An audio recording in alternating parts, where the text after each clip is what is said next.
balẹ̀ fún àdáda fídíò tó ń ṣe lẹ́gbẹ̀ẹ́ wa ẹ̀ a máa play ẹ̀ fún yín ẹ wo ẹni ló jáde tó tún pẹ́ẹ́pẹ́ẹ́ àṣírí àwọn àṣírí tó yẹ pé tẹ́yìn tó bá gbọ́ àwọn àṣírí àgbọ̀ yanu èyí tó yẹ pé eléyìí ó tún yàtọ̀ tẹ́ bá gbọ́ ó dáyọ ó yàtọ̀ òun làṣírí tẹ̀lé yìí tún ẹ wo láìfọ̀pá pọ̀lọ̀pọ̀lọ̀ péjọ tó bá gbé ìgbà púpọ̀ rẹ̀ sẹ̀dá pọ̀mọ̀pọ̀ nìyẹn bá subscribe like comment kẹ́ share ẹ lè máa jẹ́ káfàní content nígbàkúgbà lórí òkú tó bá fi létà ẹ lè máa fi ṣọgbọ́n ìmọ̀ àti òye kẹ́rù sọ pé fídíò wọn alẹ́ ìta máa play fún yín àtọ̀pọ̀lọpọ̀ evidence ta kó wá fídíò náà rèé ẹ̀ka sùdó abẹ́ ń kó. fún ẹni tó bá fẹ́ wà lóyìnbó bóyá o ti rẹ́dì ni o àbó ò tí ì rẹ́dì àbó ni ní fúchọ̀ ṣe rí àwa bàbá báyìí àtẹ̀yìn bàbá tẹ́ ẹ tó mi àtẹ̀yìn ìyá tẹ́ ẹ tó mi àtẹni tí ò tó mi tó jẹ́ mọ́dà fádà ni wá ẹ jọ̀ọ́ ṣe rí kíní yìí tẹ́ ẹ bá ti gbọ́ tán mo máa pa á sínsìn kò ń ṣe nǹkan tó pẹ́ mo fẹ́ kẹ́ ẹ jẹ́ kí àwọn ọmọ wa mọ̀ yìí pé iṣẹ́ ọwọ́ làwọn gbà ó ṣe kókó lóyìnbó ṣe rí ó lójú ọmọ Nàìjíríà àbára lóyìnbó tó dá ní complain kì í ṣe pé kò sí o bọ́tẹ́ bá wò percentage ẹ̀ kéré gan ó vary bó ṣe rí kíní tí wọ́n ń pè ní iṣẹ́ ọwọ́ yìí tí àwọn bàbá wa máa ń pè ní àtẹ́lẹwọ́ ẹni kì í tán ní jẹ yìí ẹ̀yin èèyàn mi mo fi Ọlọ́run búra position tí mo wà lénìí mo láìkè ṣé tó bá tún wá jẹ́ pé mo kọ́ṣẹ́ ọwọ́ ni position mi á tún ju bí ṣe wà yìí lọ Ọlọ́run ọba àmọ́ mo fẹ́ kẹ́ advice àwọn ọmọ yín èmi ò lè pe school ní scam o torí tó o bá kọ́ṣẹ́ ọwọ́ o máa fòyìnbó báwọn èèyàn sọ̀rọ̀ even both home and abroad bọ̀ṣẹ́ rí eléyìí tí mò ń sọ yìí ọ̀pọ̀lọpọ̀ lè má kàkún ẹ lè wo pé kí ló ń sọ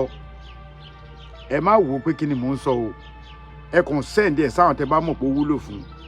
wàláì èmi ń sọ̀rọ̀ pẹ̀lú experience ni mo fi Ọlọ́run búra tó bá yẹ pé mo kọ́ṣẹ́ ọwọ́ ìlú òyìnbó ni mo ti kọ́ iṣẹ́ ọwọ́ ní Nàìjíríà àbí gbà tí mo dé gan 30 ni mo wà nígbà tí mo dé ìlú yìí àbí gbà tí mo dé gan mo wò pé 32 33 pé mi tí dàgbà ju jẹ́ kí sátún kọ́ṣẹ́ ni wàláì ọ̀rọ̀ tí mò ń sọ yìí ìgbà ilẹ̀ bá gbà pé nǹkan tí mò ń sọ òótọ́ ni ẹ sọ fún àwọn ọmọ wa ṣòro tó bá wà ní 20 years 25 years kò tí dàgbà jù láti kọ́ṣẹ́ o yìí tẹ́ fi ẹsẹ̀ gbá sọ́mà wíńtà káàkiri ọkùnrin obìnrin ẹ rí àwọn ọ̀pọ̀lọpọ̀ àwọn bọ́dà wa wọn ò níṣẹ́ kankan o wọ́n máa jókòó sí abẹ́ kí la máa pè abẹ́ igi àbí klọ́ọ̀bù kan láàárọ̀ kùtùkùtù a máa ta ayò wàláì mi fi bú yín o bọ́n nítorí pé Nàìjíríà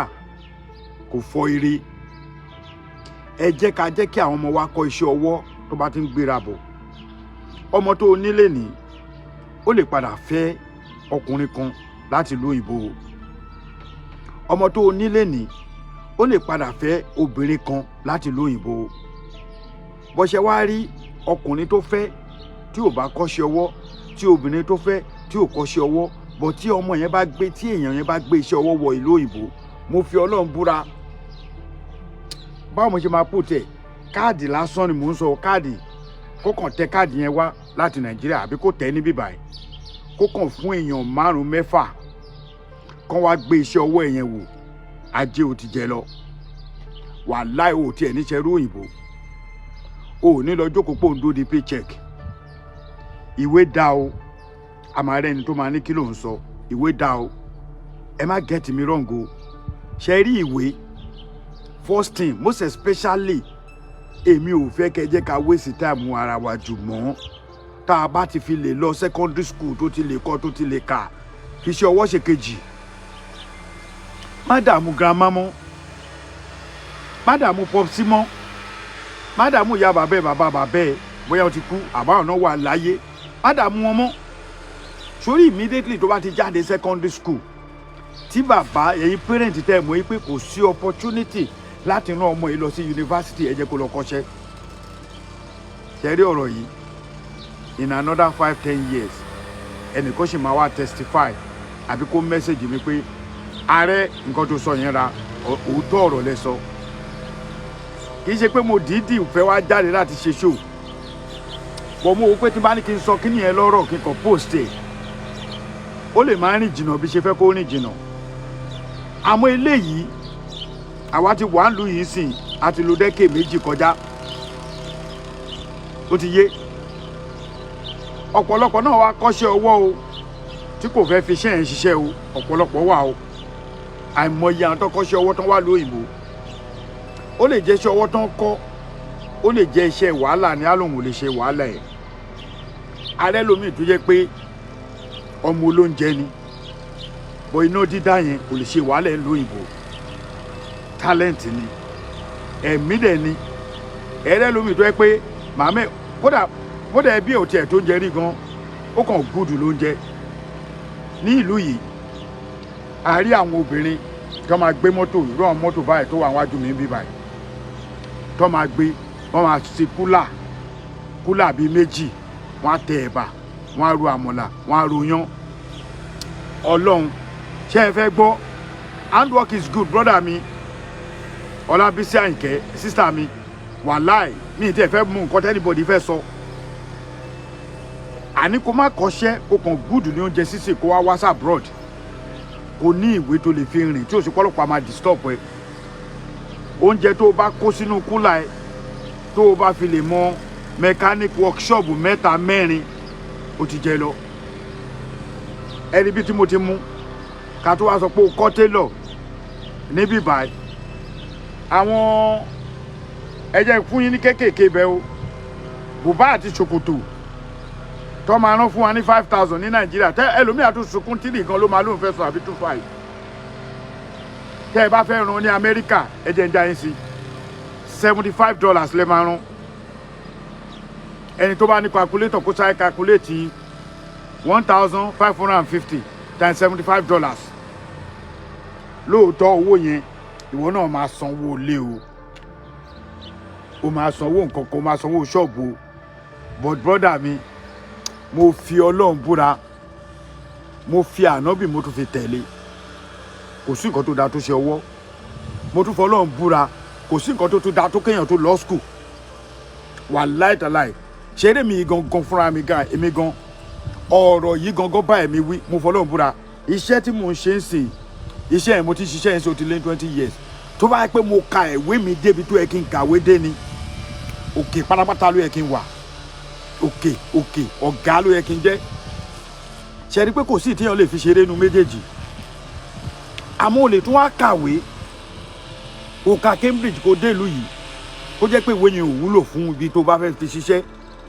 àmọ́ tó bá yẹ pé mi tún lọ sí school sí ni tó bá jẹ́ ìyá tèmi bàbá mi ti kú tipẹ́ tó bá jẹ́ ìyá mi rí ibi rán mi lọ school bí àwọn tó jẹ́ àwọn àbúrò mi tó lọ school àwọn àbúrò mi gangan tó tẹ̀lé mi lọ school jù mí lọ tó yẹ pé mo lọ school yẹn ni mo mọ nǹkan tí mo máa wọ́ tí ń lo òyìnbó lé ní ọlọ́run ọba mo fi ọlọ́run búra eléyìí ń sọ̀rọ̀ ebú advice lásán ni if you like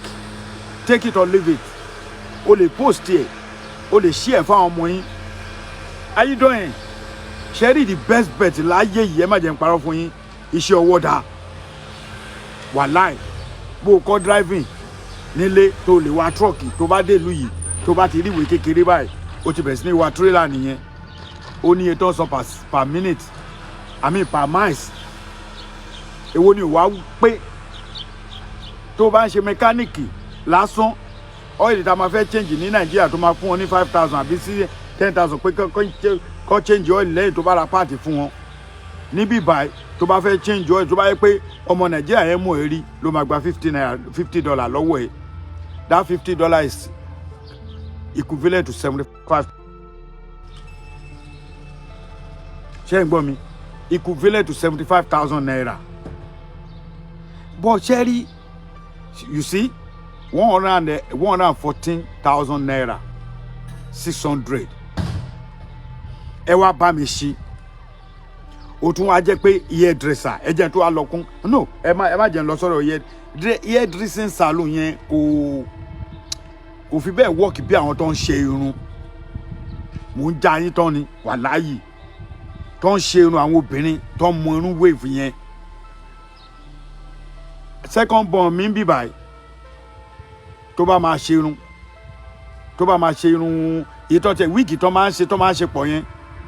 ọmọ mi gba 250 300 mo fi Ọlọ́run búra ẹ wádìí tó bá wá ṣe irun ọlọ́wọ́ tó bá wíìvù irun yẹn tó máa ṣe fún wọn yẹn rárá lásán ó kéré jù tí bá ti parọ́ ẹni tó bá wà lóyìnbó máa já mi àwọn obìnrin tó wà bí ajá mi tó bá jẹ́ pé ó lọ sí ṣọ́ọ̀bù wọn gba bí $175 lọ́wọ́ ẹ̀ dollars láti fi ṣe irun Ghana braid tẹ máa ṣe tẹ máa jókòó bíi 3-4 hours yẹn tẹ máa san 15,000 20,000 25,000 Nàìjíríà wàá san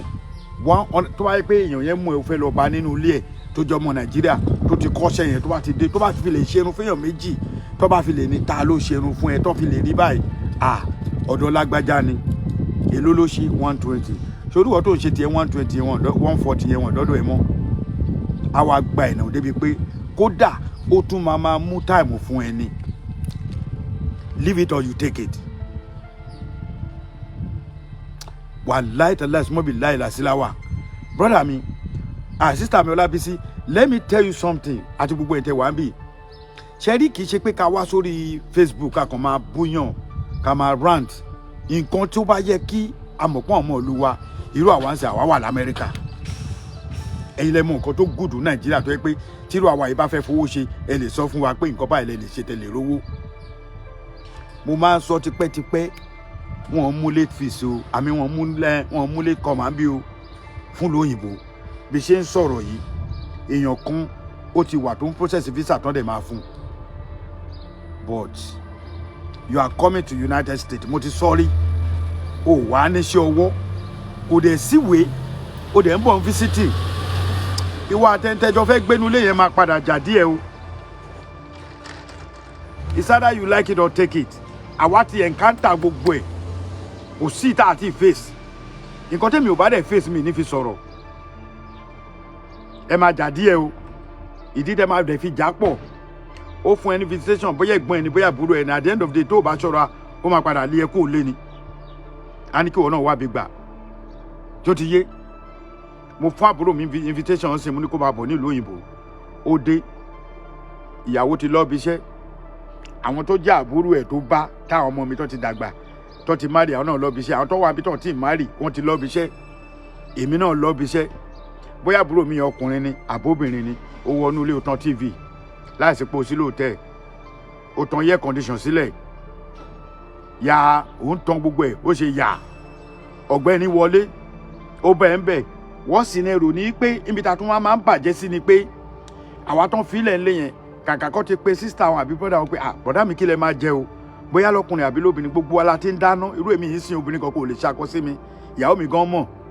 kò sí obìnrin náà tó lè fi oúnjẹ ṣakọ sí mi màá tẹ̀bà màá gúnyán màá ròmọ̀là màá ṣe ráìsì màá ṣe ẹ̀wà kò sí nǹkan tí mi lè ṣe màá ṣe ọbẹ̀ oríṣiríṣi ọbẹ̀ ni mo lè ṣe but ṣe rí ọ̀rọ̀ yìí gangan ni pé tẹ́ ẹ bá ti rí ọmọ yálà ní Nàìjíríà lénìí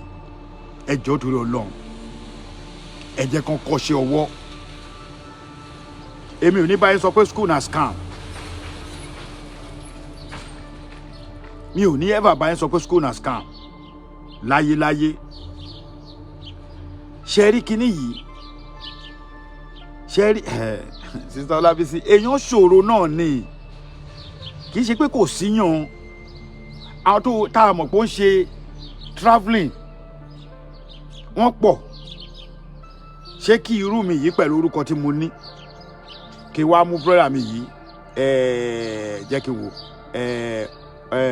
wò owó dùn níyì Rashidi yìí tó bá yẹ pé Nàìjíríà ló wà kí wàá introduce ẹ̀ sí pé lọ bá lágbájá kó wá gbowó lọ́wọ́ èèyàn yẹn kó di gòbè ṣe é fẹ́ gbọ́ èmi àti èèyàn kan jọ ń ṣiṣẹ́ màá sọ̀rọ̀ ilé nìyí a jọ ń ṣiṣẹ́ ó dẹ̀ mọ̀ àwọn tó ṣe visa Canada àti America mo introduce èèyàn kan sí wọn ẹni yẹn náà America ń bí ló ń gbé mo rí pé ó sọ èèyàn ẹ̀dẹ̀ tí ń sọ lójú mi rí bí bẹ́ẹ̀ ṣe mo á sọ fún it's over 1.5 years nísìn visa yẹn ò tí ì jáde obìnrin yẹn àti àbúrò ẹ̀ tó bá yẹ pé bọ́n ṣe mọ̀ mí wọ́n mọ̀ mí léèyàn burúkú ni wọ́n á ti pariwo lé mi lórí pé ààrẹ fún wa lówó wa èmi ni dóò náà àwọn òun náà fún lówó direct bó ti fi instruction yẹn lẹ́yìn pé ó máa ń pẹ́ ẹ má jẹ́ ń lọ́bù mi ẹ̀yin èèyàn mi mo fi Ọlọ́run bẹ̀ yín mo fi Elédùmarè mo fi bẹ̀ yín ọba àjọkẹ́ ayé ọba àṣàkẹ́ ọ̀run mo fi bẹ̀ gbogbo yín tẹ̀ ń wo kínní ẹ jẹ́ kí àwọn ọmọ wa kọ́ṣẹ́ ọwọ́ most especially obìnrin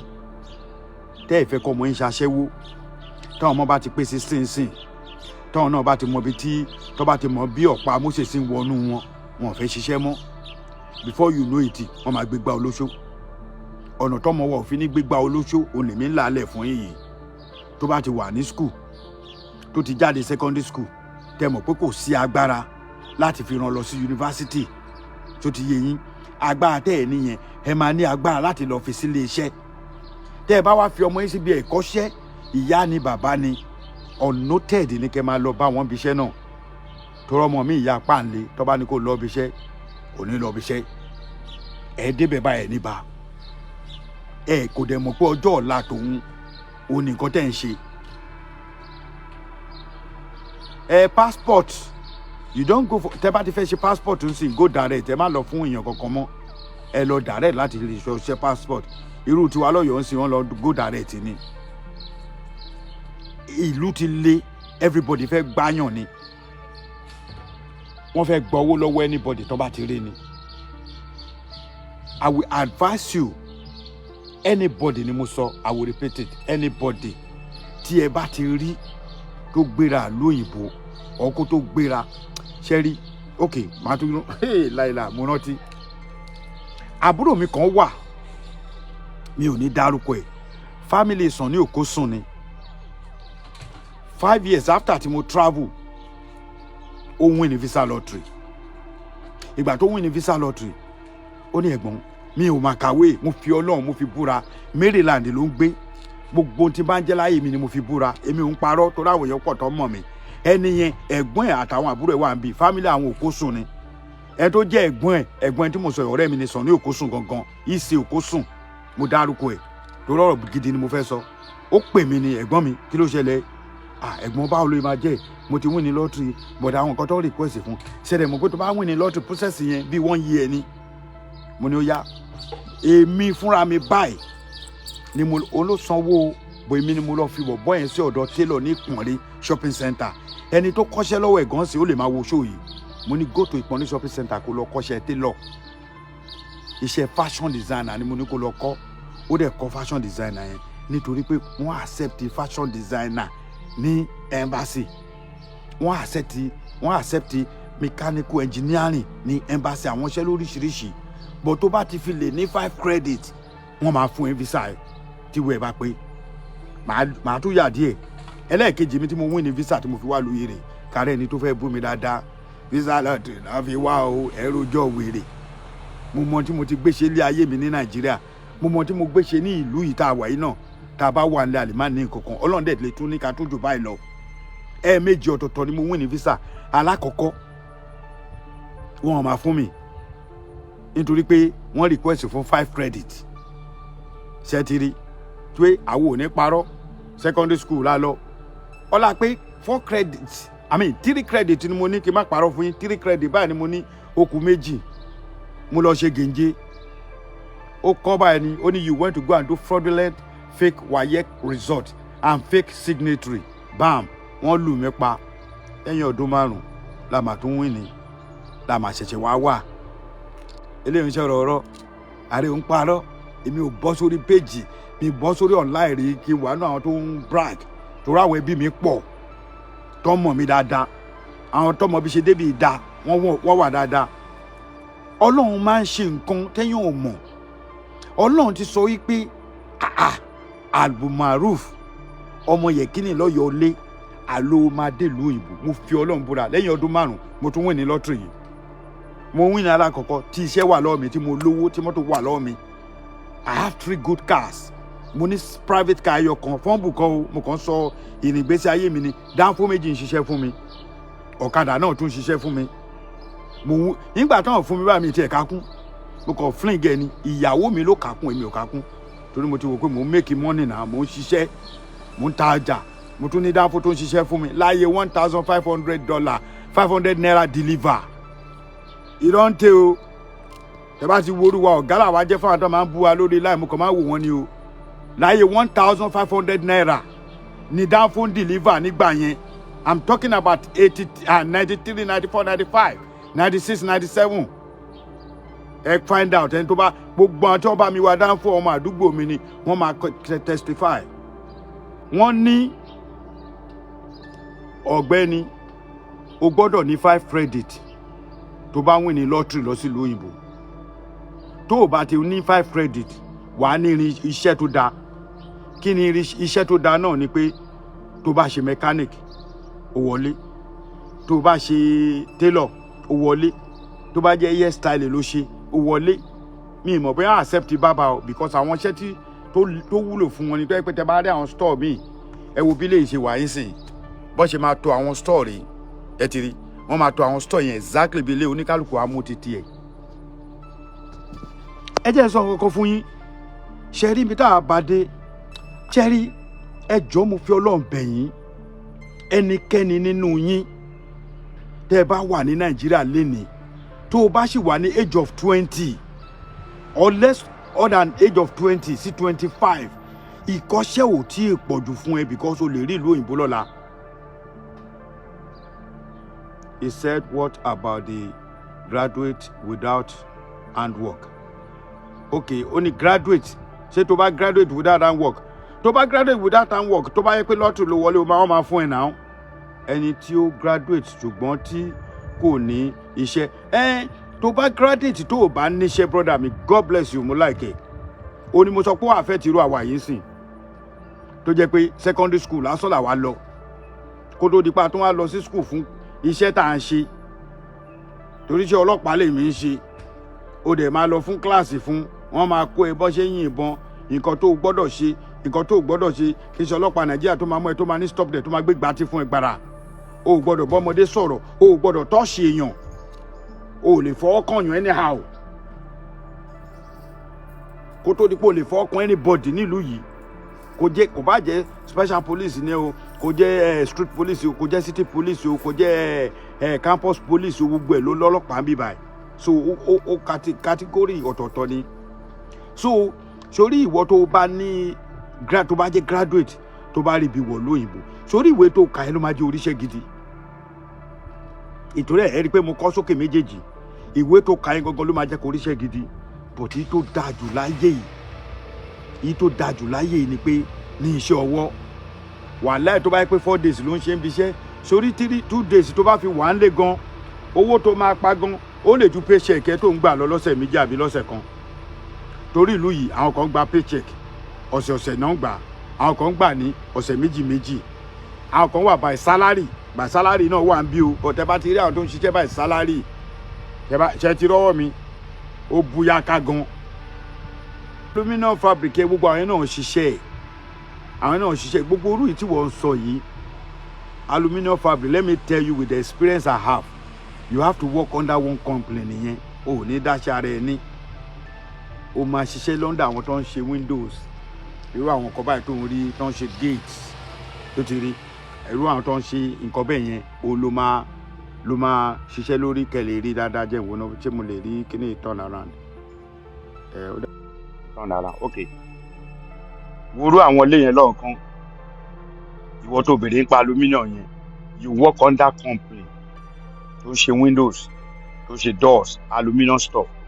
àwọn company tó máa bá ṣiṣẹ́ nìyẹn àwọn tí mo ló ń tó ń jẹ yẹn tó bá ríru mọ́tò báyìí sí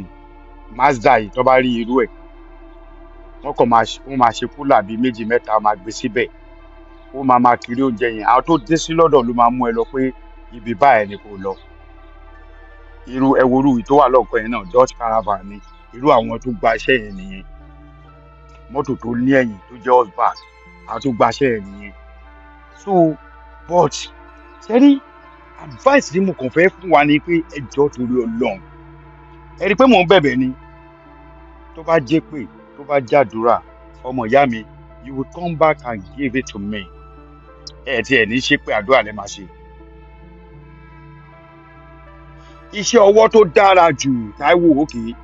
mo torí máa pa kíní sí irú iṣẹ́ ọwọ́ wo ló dára jù ní ìlú òyìnbó ṣe rí tèmi mọ̀ number one iṣẹ́ ọwọ́ tó dáa jù iṣẹ́ mẹkáníìkì mechanical engineering tó ń ṣe mechanic tó bá ń ṣiṣẹ́ ìrìwáyà tó mọ bó ṣe ń wáyà nù ilé tó bá ń ṣiṣẹ́ àwọn tó ń tún fíríjì ṣe ó máa rí iṣẹ́ tó bá ń ṣe hair dressing àwọn tó máa ń ṣe stylist tó máa ń ṣe irun yẹn ó máa rí iṣẹ́ tó bá jẹ́ tailor àwọn iṣẹ́ tó dáa àwọn ni mo ti kà yẹn o gbogbo àwọn iṣẹ́ yẹn ṣe wá rí fún obìnrin irun ló dáa jù fóbìnrin láti lọ kọ́ ó ń ṣe àwọn irun tẹ máa ń so wíìgì pọ̀ yẹn àti tẹ máa ń ṣe mímọ ẹbẹ 1 million braid àbí kí lẹ máa pè ó ti yé gbogbo yín. catering yẹn catering dáàbò ìwọ tó ń jẹ nìyẹn náà Ọlábísí if you are selling food definitely tó bá ti dé ọ̀dọ̀ ẹni tó dé sí yẹn so tó bá ti fi lè jẹ́ pé wọ́n rí kíní fún ẹ tó lè drive tó mọ̀ drive dáadáa. ẹlẹ́ẹ̀kejì God bless you ọ̀rọ̀ yìí dá ẹlẹ́ẹ̀kejì tó bá tún bọ̀ ń lo ìbú make sure pé o ti mọ̀ drive ẹ̀kọ́ driving tẹ bá kọ́ driving ó máa easy fún yín gan torí test driving bíbá ó le gan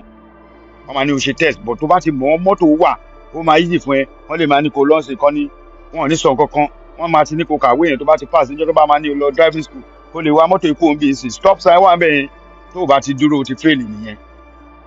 ibi tó ti ní yellow line gbọ́dọ̀ tán ná kó tó tí red line ló máa dẹ́ ẹdún bọ̀ tí yellow bá ti tàn tó bá jẹ́ pé wọ́n train yẹn tí yellow bá ti tàn ó gbọ́dọ̀ dúró torí ready to stop ni tó o bá ti dúró wọ́n máa fail ẹ̀ ẹ̀kọ́ driving náà ẹ̀kọ́ mọ́ṣẹ́. nínú àwọn ọ̀rọ̀ tá a sọ lánàá tẹ́ bá ń gbọ́ mi clearly ẹjọ́ ẹ jẹ́ kí n mọ̀ o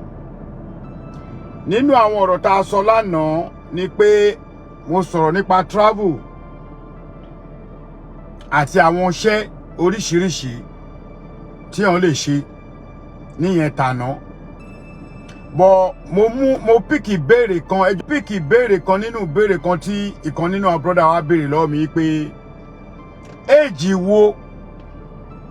ló dára jù láti wá sí ìlú òyìnbó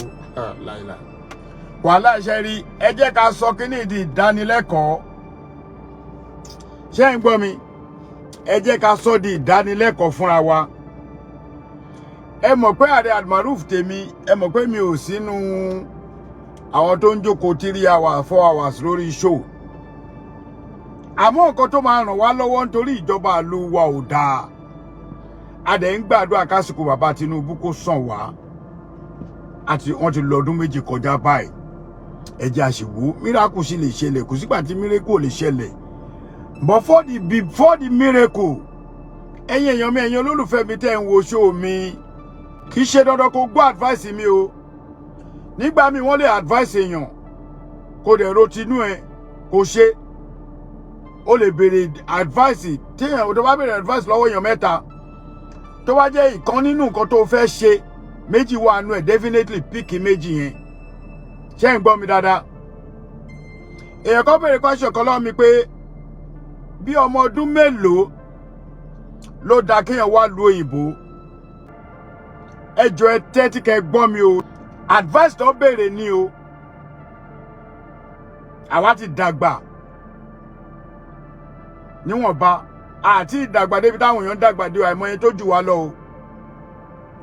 bọ̀ máa advice yín ní ọgbọ́n ọmọdé tèmi tí èèyàn bá fẹ́ wá sí ìlú òyìnbó ẹ jẹ́ kí n là o age ò mátà ń gbà mí o ṣe rí ibi tí age ò ti mátà ni pé tí n bá wà nílùú òyìnbó tí mo fẹ́ mú ìyàwó mi wá age ò mátà ẹ ṣe yẹn lé ní tí bá wà nílùú òyìnbó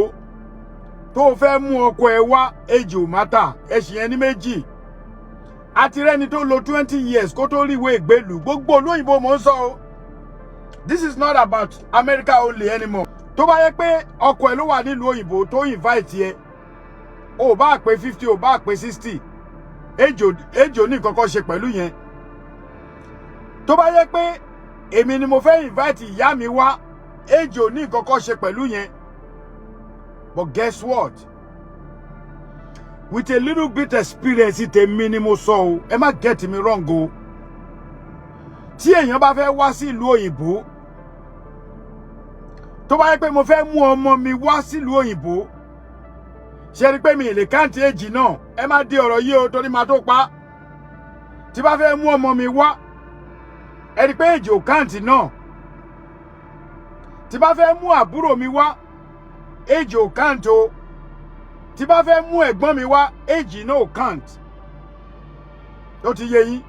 Tí bá fẹ́ mú ìyá mi wá lu òyìnbó, èjì ò káǹtì. Tí ìyá mi bá fẹ́ mú èmi gangan wá bí ṣe ìdàgbà tó yìí, èjì ò tún káǹtì.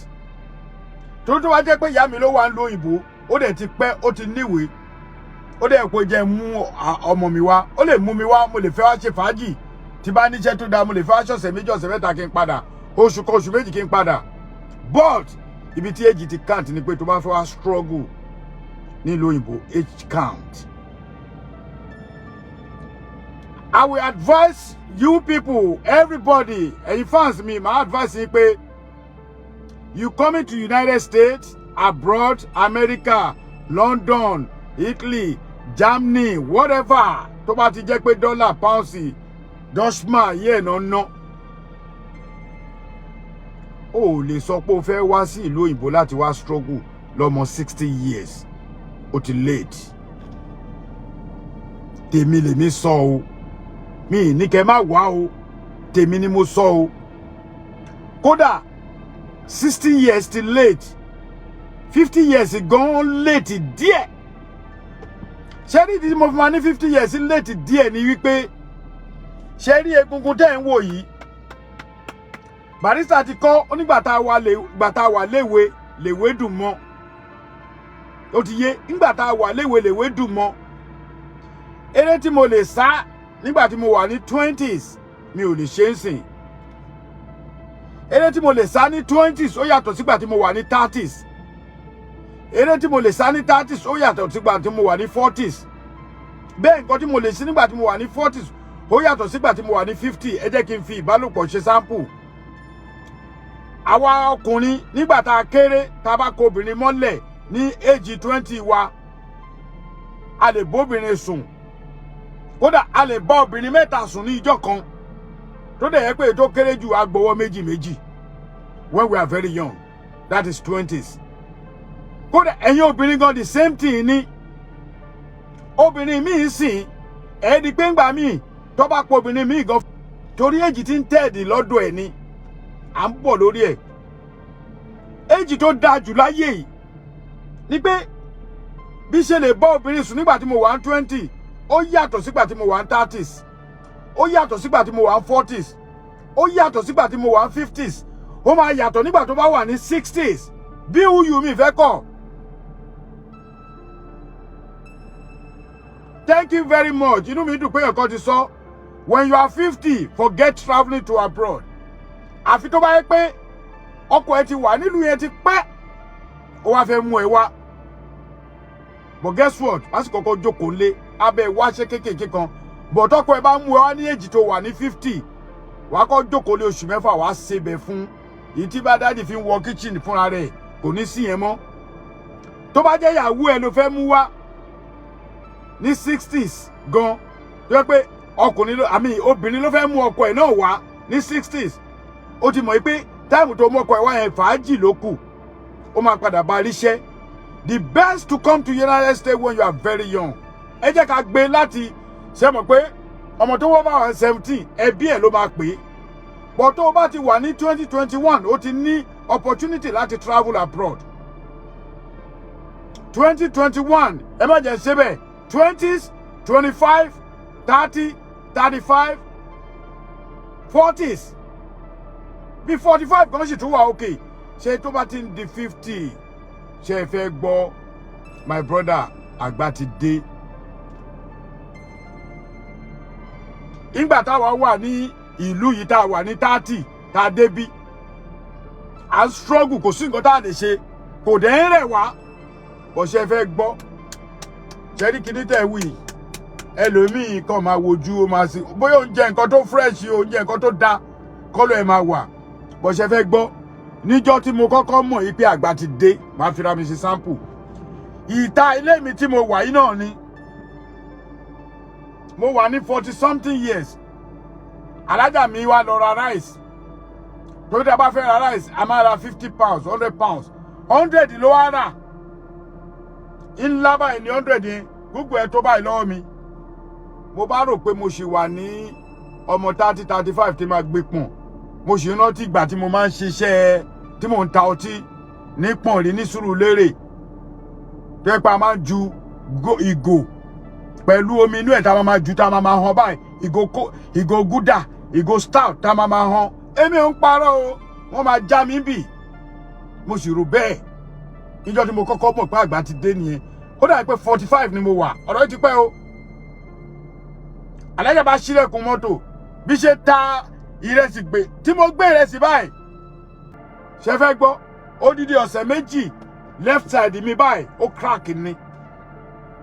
mi ò gbà tí bá ṣe mistake pé mo kàn tẹ̀ báyìí tèmi bá mi ni